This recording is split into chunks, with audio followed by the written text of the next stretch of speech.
Buongiorno a tutti e benvenuti a un altro dei miei episodi dedicati alla vita in Germania. Nell'episodio di oggi sto parlando molto in fretta perché mi si sta scaricando la batteria della videocamera. Parleremo delle assicurazioni sanitarie. Per questo ho i miei occhiali da dottoressa.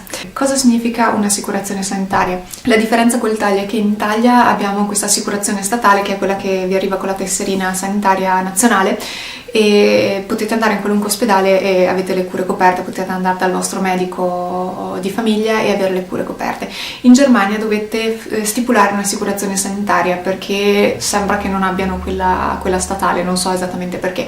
Ci sono diverse scelte che potete fare, non saprei consigliarvele tutte, mi hanno consigliato la AOK, per cui essendoci solo quella nel paesino imbucato di cui ho parlato, in cui vivevo, sono andata direttamente lì, cioè non avevo sostanzialmente scelta, sono andata lì e si chiama, ripeto, AOK. Dovete andare prima a fare la registrazione in comune, quindi avere la residenza in Germania, e con questi documenti andate alla AOK e dite che volete attivare l'assicurazione. Io non ho dovuto pagare perché pagava il mio datore di lavoro sull'assicurazione. Vi fanno una tesserina, la tesserina che è equivalente alla nostra, e poi potete andare dal medico. Andare dal medico cosa significa? Lì non scegliete il vostro medico di famiglia, esistono tanti medici diversi, voi potete andare da chiunque su quelli sulla piazza, cioè la mattina vi svegliate, volete andare da quel medico, non vi piace più, lo cambiate, andate da quell'altro, non è che ci siano problemi, no, non è il mio medico, potete andare dove volete. Alcuni richiedono appuntamento, alcuni potete presentarvi solo senza appuntamento, e lì è una questione di scelta di cosa preferite, su cosa vi sentite più sicuri. Una cosa che mi irrita abbastanza è che ogni santa volta che sono andata da qualche parte in Germania con la mia tessera sanitaria italiana che c'è scritto su europea, non è valida. Cioè mi dicono non so come fare, tu paghi, dopo vai in Italia. Non dovrebbe essere così. Una volta l'ho fatto, ho pagato con la mia tessera sanitaria.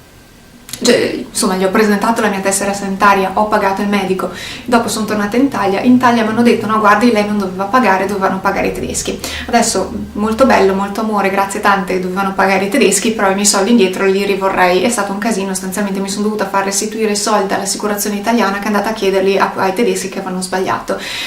E la volta dopo che sono tornata sempre da un medico in Germania gli ho fatto presente questa cosa, guardi che non funziona così, cioè io non devo pagare, deve inserire direttamente, c'è un codice dietro la tessera, deve inserire questo codice dentro al suo computer. E, tra l'altro se il vostro tedesco non è ad alti livelli lasciate stare, perché già non capiscono così quando glielo spieghi con un buon tedesco, ho passato l'esame. Quando glielo spieghi con un buon tedesco già non capiscono, figuratevi se il vostro tedesco è incomprensibile, approfittano del fatto che non ci capiate niente per dirvi no, non si può fare. In realtà si può fare, quindi avete tutto il diritto di insistere per ottenere l'assicurazione sanitaria. Quindi, come stavo cercando di sostenere prima che la mia tedeschissima telecamera decidesse di censurarmi, avete il diritto di andare in qualunque farmacia, da qualunque medico, e ottenere le cose. In farmacia magari dovete pagarle, però dal medico avete il diritto di poter fare la vostra visita senza che dopo vi debba venire rimborsata. Ma che frase complicata che ho fatto. Altra cosa magari da menzionare quando andate in farmacia è che ho scoperto che tanti prodotti sostanzialmente lì non esistono. Ci sono alcuni prodotti che hanno formulazioni diverse. Volevo un normalissimo Moment, il Moment è dell'Angelini, che è una marca italiana, per cui ovviamente all'estero non è così famosa come da noi, anzi non c'è proprio.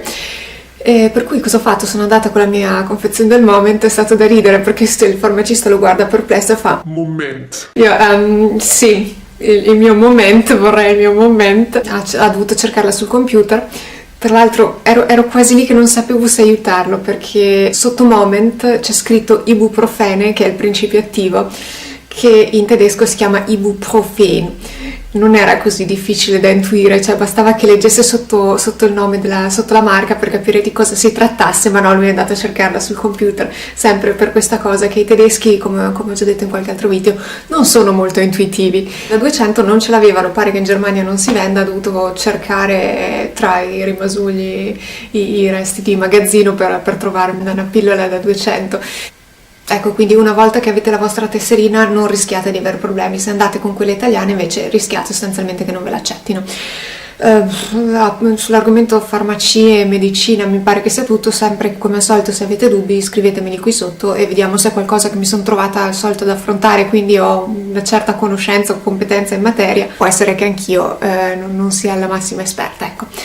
Questo è quanto, e ci sentiamo la prossima volta, che non so quando sarà, perché adesso con questa cosa che ho cambiato l'indirizzo del canale, ho aperto i due in versione inglese e tedesca, e non so se posso dirla la prossima settimana. Non dimenticate di iscrivervi e ci sentiamo la prossima volta che deciderò di fare un video.